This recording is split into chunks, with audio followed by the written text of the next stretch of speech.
Hi, let's talk about suspended chords, aka sus chords.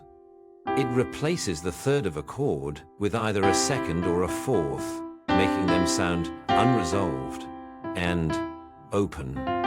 When you see a sus in a chord chart, it stands for the sus4, because it is generally considered more common than a sus2 chord. Since sus chords don't have a third, they are neither major nor minor. They create tension that naturally wants to resolve to a major or minor chord. Here is a C sus2, and here is a C sus4. Sus4 chords often resolve down, and sus2 chords often resolve up. Suspended chords work as passing chords, cadences, and emotional color tones in many styles of music. Here are some examples of sus chording contexts.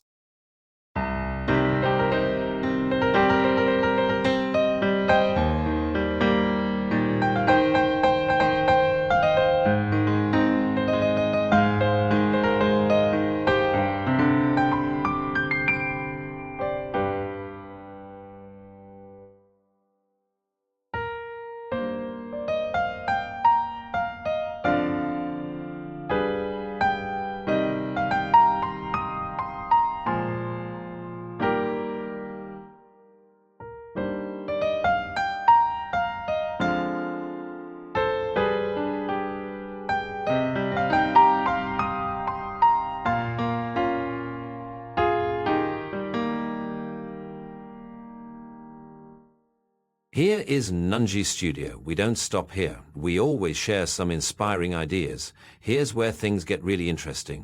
C sus2 and G sus4 actually contain the same notes.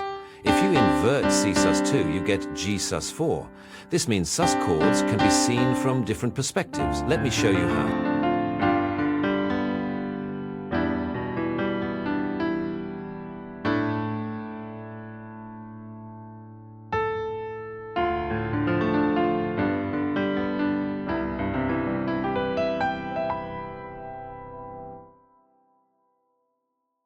For the A sus4 at the end, instead of resolve back to A minor, you can invert it to A D sus2 and resolve to D minor. For more surprise sound, you can even invert the A sus2 into E sus4 and move to other directions.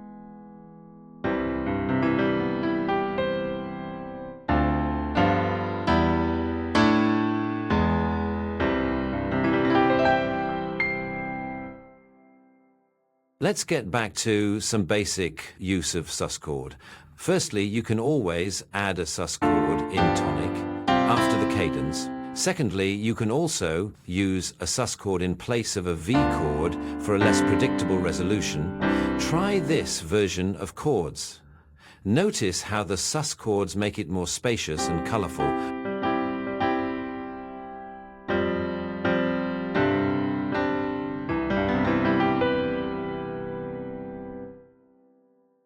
Thirdly, use it to replace some sus chords with inversion. Here is an example. We use a G7 sus4 to replace a D sus2 to finish a cool reharmonization version of 251.